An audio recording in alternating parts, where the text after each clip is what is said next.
see our tripod right now. It's a ladder with a Frank Sinatra record on it. Professional! And it's my neighbour's ladder.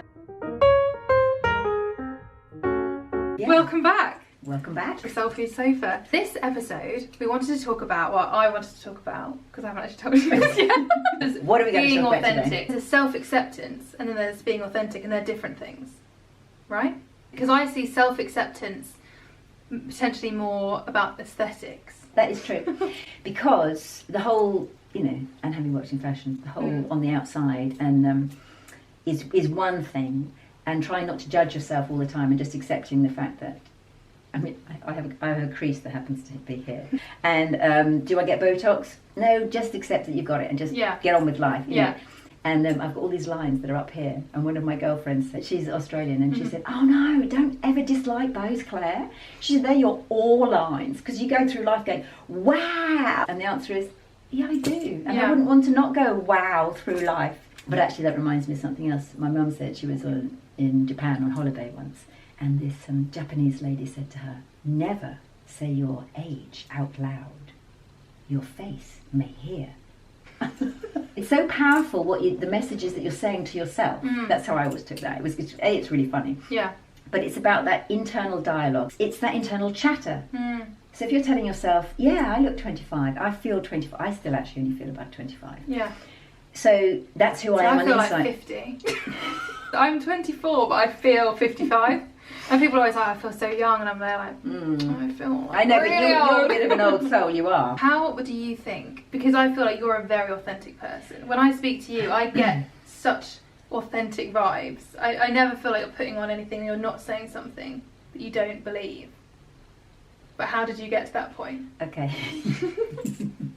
Okay, I'm a Sagittarian. Right. And we tend to suffer from foot in mouth disease, which is mean it goes in your head and straight out your mouth. But not only that, I was saying to you before, I'm 30 years older than you, okay? I've had a lot of many years of feeling very uncomfortable as being me and trying to be somebody else, trying to fit in, trying to be like the other fashion designers, trying to be like the other students, trying to be like the other mums. I mean, God, standing in the playground, your mum and your auntie will know about this because I was always standing there trying to fit in.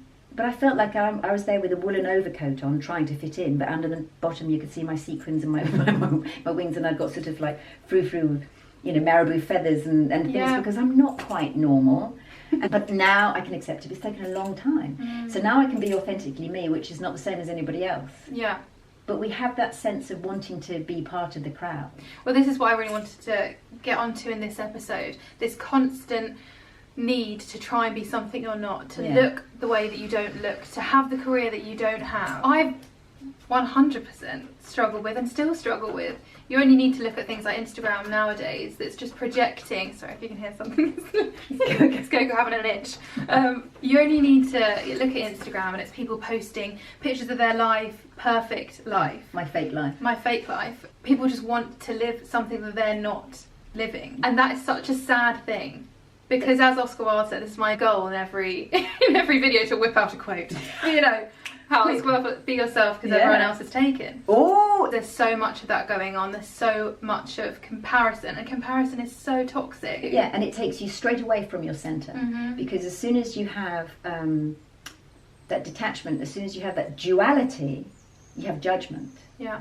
And we were talking last week about trying not to be judgmental. And not judgmental on yourself as well, and that's the first thing, because as soon as you're judging from a situation, you've separated from it, you're not one with it. You're forgetting to accept that actually we are all one, we're all here trying to do the same experience, we're all here. And when you can connect from your heart and back to yourself, don't try and make yourself be something, just get back in there and go, well actually who have I turned up to be?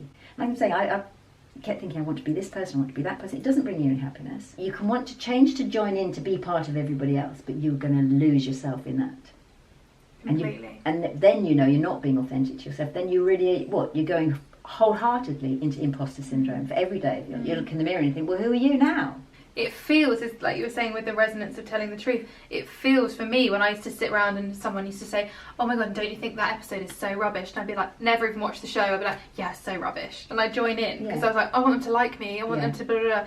And I could feel myself feeling like that imposter, like, Grace, you're not being like that. You haven't watched that show. Why are you even pretending that you have? Yeah. It takes courage. It does take a lot of courage. That's what at the end, you know, we were saying before, so much of life actually, it's turning up and having the courage to turn up as yourself. If you can feel that there's certain people who make you expand into the fullness of who you are, and then you can feel this glow. The most authentic version. Of the most authentic version of you, because like between you and I, you know, I'm just 100% me and you're 100% you, and so you can feel it expand and it glow and it feels lovely. Yeah. But then you can be with some people who make you contract, and then you become aware of your boundaries. You become aware of a harder edge. Yeah. And then you know you're not being fully authentic because you've limited yourself because of how they are.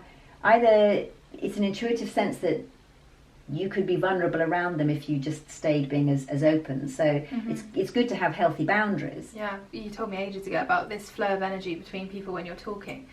And if you leave a situation you feel like, I could have a sleep now, I could actually go and sit down. If it's continued, you're noting that this is actually, I'm feeling drained after all of these meetings, then that's something to maybe question. Yeah, but also coming off the phone.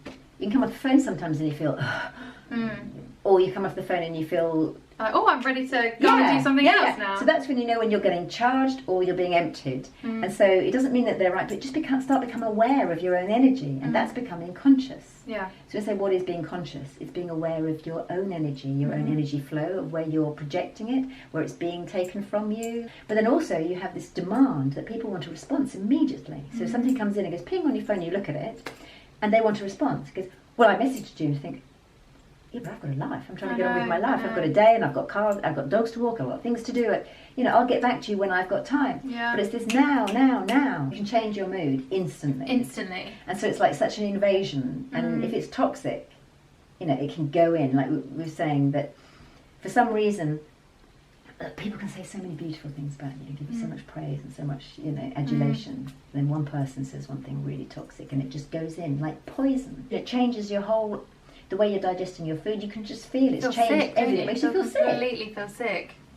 We don't know how we got here, but I don't either. Oh, my stomach's grumbling. Can you hear that one? Sorry, 2 seconds. Really rumbly stomach.